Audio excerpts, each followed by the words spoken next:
کس کے لیے رو رہے ہیں؟ ہم گناہگار امتی کے لیے رو رہے ہیں۔ یاد رکھنا مسلمانوں، رسول پاک کی آنکھوں سے آنسو نکلنا شروع ہوئے۔ رسول پاک مدینے کی گلیوں سے نکلتے ہیں، نکلنے کے بعد ایک جنگل میں جاتے ہیں۔ جیسے جنگل میں پہنچتے ہیں، ایک پہاڑ پر چلے جاتے ہیں۔ ایک پہاڑ کی چوٹی پر ایک چھوٹی سی جھوپڑی میں جانے کے بعد اپنے پیشانی کو زمین سے رکھ دیتے ہیں۔ جیسے رسول پاک نے اپنی پیشانی کو زمین پر رکھا، لیکن قربان جاؤ رسول پاک کی محبت پر، قربان جاؤ میرے رسول پاک کی محبت پر۔ رسول پاک امتیوں سے کس قدر محبت کیا کرتے تھے۔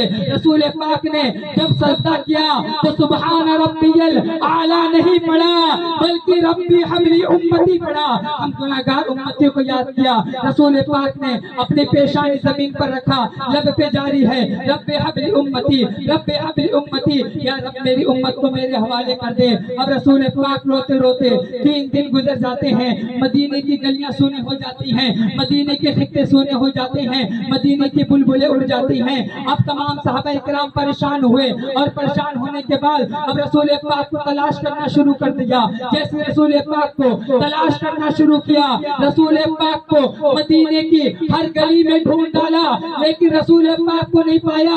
مدینے کا کونے کونے میں چکر لگا لیا، لیکن رسول پاک کو نہیں پایا۔ اب وہی صحابہ اکرام اب رسول پاک کو تلاش کرتے کرتے اسی جنگل کی طرف چل پڑے۔ جیسے جنگل کی طرف آتے ہیں، جنگل کی طرف آنے کے بعد آپ کیا دیکھتے ہیں؟ ایک چروا جو اپنی بکریاں چرا رہا ہوتا ہے۔ اب صحابہ اکرام اس چروے کے پاس جاتے ہیں اور چروا سے کہتے ہیں، اے چروا یہ بتا، تو نے میری کالی کملی والے آقا کو دیکھا ہے کیا؟ تو نے لمبی لمبی زلفی والے داتا کو دیکھا ہے کیا؟ اس چروا نے کہا، میں کسی مدینے والے آقا کو نہیں جانتا، میں کسی کالی کملی والے کو نہیں جانتا، لیکن اتنا ضرور جانتا ہوں کہ آج 3 دن سے اس پہاڑ کی چوٹی پر رونے کی آواز آ رہی ہے۔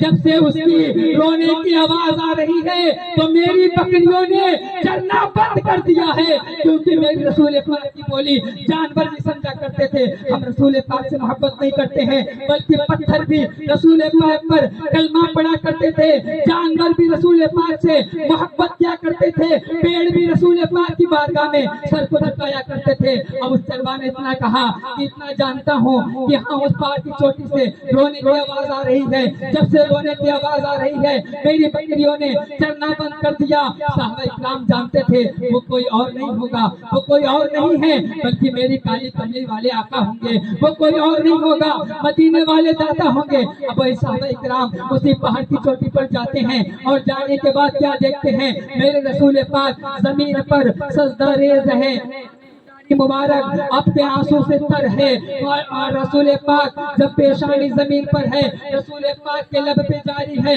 رب حبلی امتی، رب حبلی امتی، یا رب میری امت کو میرے حوالے کر دے۔ اللہ اکبر۔ رسول پاک نے گناہگار امتیوں کے لیے آنسو بہائے، رسول پاک بے قطع روتے رہے۔ رسول پاک کی آنکھوں کی ٹھنڈک نماز ہے مسلمانوں، اگر آج ہم نماز کو قائم کر لیں گے تو رسول پاک کی آنکھوں کی ٹھنڈک پہنچ جائے گی، لیکن آج ہم نے نمازوں کو چھوڑ دیا ہے، ہم رسول پاک کی آنکھوں کو ٹھنڈک نہیں پہنچا پاتے۔ اب صحابہ اکرام عرض کرتے ہیں، یا رسول اللہ 3 دن سے آپ کے آنے کے بعد مدینے کی گلیاں سونی ہو گئی ہیں، آپ اپنے سر کو سجدے سے اٹھا لو اور مدینے شریف واپس چلو۔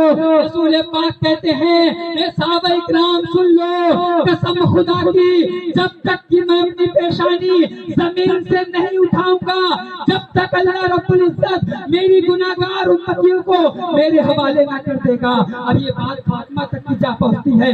جیسی فاطمہ تک کی بات پہنچی، اب فاطمہ کیا کرتی ہیں؟ فاطمہ اپنی